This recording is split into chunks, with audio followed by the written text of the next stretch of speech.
I had to make a change. I had to change my career and maybe even go down a couple of steps in terms of position. But by doing that, I probably even then I started focusing, thinking about, well, what am I doing? Where do I want to be with my career? And what is life about? And why me? Why is it happening to me? Why can't I have that major breakthrough that I was hoping for by becoming a director of operations of a major international organization? But what I discovered was that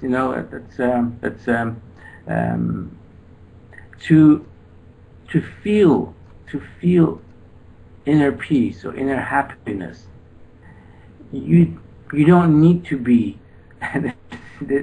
the highest person in the company. That was my aim for several years. I was aiming, and I said, okay, I am here. I want to be the highest person in this organization. And I was aiming very hard for it, and I was planning and strategizing, and that was my career planning. And once I got there, I found that wasn't really for me. Yes.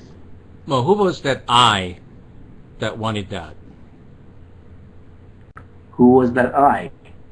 Well, you said I wanted to be at the top of the organization. Who is that I?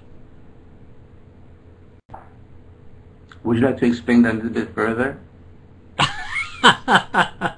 I would love to. Okay, so I believe that when we are awake and we are conscious, we experience flow and peace and happiness and all the things that we want in life. It doesn't depend on if we are the president or the CEO of a large organization. It doesn't depend on how much money we have. It doesn't depend on what kind of relationship we're in. We're just being this incredible being, and what comes through us is source, whatever that is for people, and then we can create anything. Now there's this other state that I believe that we can be in, which is all of our beliefs, past beliefs of how the world is or it's supposed to be, and it's all of our ego that wants to run us. Yes. Like there's more than one entity involved here, and that's what I wanted to highlight. When we talk about I, most people assume that that's the real you, and it may or may not be. How do we know?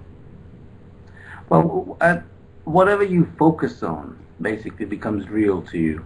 This is the thing. So if your focus is on, for example, being the CEO of a company, and this is where your major piece of focus goes, then all your energy flows towards that. And once your energy flows towards that, and whatever you picture in your head becomes real to you. And that's sort of, in a way, as you said, maybe that is your matrix, because you're picturing something in your head, and you are putting all your energy and you're feeding in that direction, and that yes, becomes. Can we step back? Can we step just one step back? You know, everything begins with a thought, but who's doing the thinking, Mo? Well, the individual. Who's that? Who's the individual thinking? Who's the individual thinking? Yes. I think you have to elaborate on that. I mean, that will be the individual. That will be you. You are thinking. Obviously, you're a spiritual being that is sort of you do have a spiritual side that is connected to your physical being, which is obviously and it is your spiritual dimension or spiritual side that is actually is the driving force, and the link between the two, the spiritual side and the body, is the mind, and it is that relationship, that mind and heart, that is sort of is actually, that is the real you. So yes, and how many people? How many people do you feel are able to connect their heart and their mind in their everyday life most of the time on this planet. Well, that is what you got to focus on. This is what I was saying earlier, that we have routines, and we do have habitual behaviors that we run